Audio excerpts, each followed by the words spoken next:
അവൻ നമ്മെ അടിച്ചിരിക്കുന്നു, അവൻ മുറിവ് കെട്ടു. അപ്പൻ ശിക്ഷിക്കാത്ത മകൻ എവിടെയുള്ളൂ? കർത്താവ് താൻ സ്നേഹിക്കുന്നവനെ ശിക്ഷിക്കുന്നു. താൻ കൈക്കൊള്ളുന്ന ഏതു മകനെയും തല്ലുന്നു. ദൈവത്തിൻ്റെ മാറ്റമില്ലാത്ത വചനം ശ്രദ്ധിക്കുന്ന പ്രിയപ്പെട്ടവരെ, നമ്മുടെ ദൈവം നമ്മുടെ പിതാവാണ്. നമ്മുടെ ദൈവം ഒരപ്പൻ തൻ്റെ മകനെ ശിക്ഷിച്ച് വളർത്തുന്നത് പോലെ വളർത്തുന്ന അപ്പനാണ്. നമ്മുടെ ദൈവം പരിശുദ്ധനാണ്. ദൈവത്തോടു കൂടെയുള്ള യാത്ര വിശുദ്ധമാണ്. അവൻ്റെ വിശുദ്ധിയിലേക്ക് വളരുവാനാണ് ദൈവം നമ്മെ വിളിച്ചിരിക്കുന്നത്. യേശുവിനെ പോലെ ആകാനാണ് ദൈവം നമ്മെ വിളിച്ചിരിക്കുന്നത്. അതുകൊണ്ട് പ്രിയപ്പെട്ടവരെ, നമ്മുടെ ദൈവം നമ്മെ ശിക്ഷിച്ച് വളർത്തും. ദൈവത്തിൻ്റെ വിശുദ്ധിയിലേക്ക് നാം വളരേണ്ടതിന് ദൈവം നമ്മെ ശിക്ഷിച്ച് വളർത്തും. ഈ ഭൂമിയിലെ ഏതെങ്കിലും ഒരു മനുഷ്യൻ്റെ കൂടെ നടക്കുന്നത് പോലെയല്ല ദൈവത്തോടു കൂടെ നടക്കുന്നതെന്ന് ദൈവം നമ്മെ പഠിപ്പിക്കും. അതെ, അവൻ നമ്മെ ശിക്ഷിച്ച് വളർത്തും. ദൈവത്തിൻ്റെ പരിശുദ്ധാത്മാവ് പാപത്തെക്കുറിച്ച് നമുക്ക് ബോധം വരുത്തും. വ്യക്തമായി ദൈവം നമ്മോട് സംസാരിക്കും.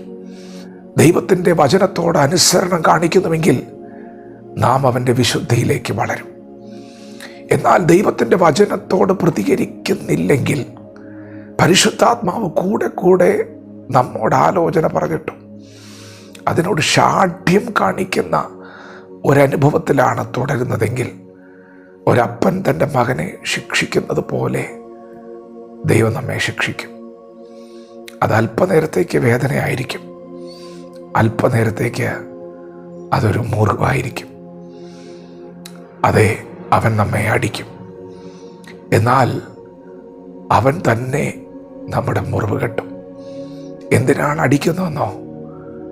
നമ്മൾ തെറ്റൊന്നും മനസ്സിലാക്കാൻ വേണ്ടിയാണ്. ഇനി അത് ആവർത്തിക്കാതിരിക്കാൻ വേണ്ടിയാണ് അപ്പൻ നമ്മെ ശിക്ഷിക്കുന്നത്. നശിപ്പിക്കാൻ വേണ്ടിയല്ല.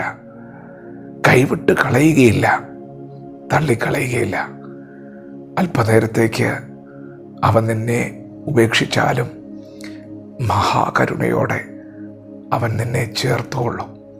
പ്രിയപ്പെട്ടവരെ, ദൈവത്തെ അറിയാൻ ഉത്സാഹിക്കണം. അവൻ്റെ ഉദയം പ്രഭാതം പോലെ നിശ്ചയമല്ലത്. അവൻ 2 ദിവസം കഴിഞ്ഞിട്ട് നമ്മെ ജീവിപ്പിക്കും, 3 ദിവസം കഴിഞ്ഞിട്ട് നമ്മെ എഴുന്നേൽപ്പിക്കും.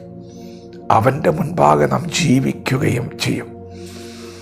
അവൻ മഴ പോലെ, ഭൂമിയെ നനയ്ക്കുന്ന പിന്മഴ പോലെ നമ്മുടെ അടുക്കൽ വരും. അതേ പ്രിയപ്പെട്ടവരെ, നമ്മുടെ ജീവിതത്തിലെ കഷ്ടതകൾ, ചില ബാലശിക്ഷകൾ നന്മയ്ക്കാണ്. നമ്മെ അവൻ പണിതുകൊണ്ടിരിക്കുകയാണ്.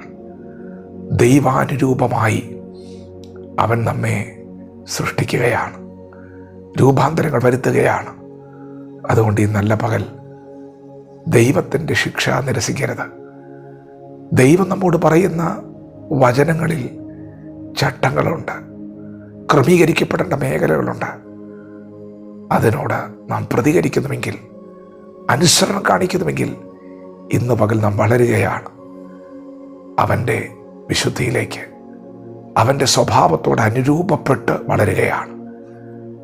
ദൈവത്തിൻ്റെ ബാലശിക്ഷയോട് പ്രതികരിക്കാം, താഴ്മ ധരിക്കാം, കീഴടങ്ങാം. ദൈവം നമ്മെ ഓരോരുത്തരെയും ഈ പകൽ അനുഗ്രഹിക്കുമാറാകട്ടെ. ആമേൻ.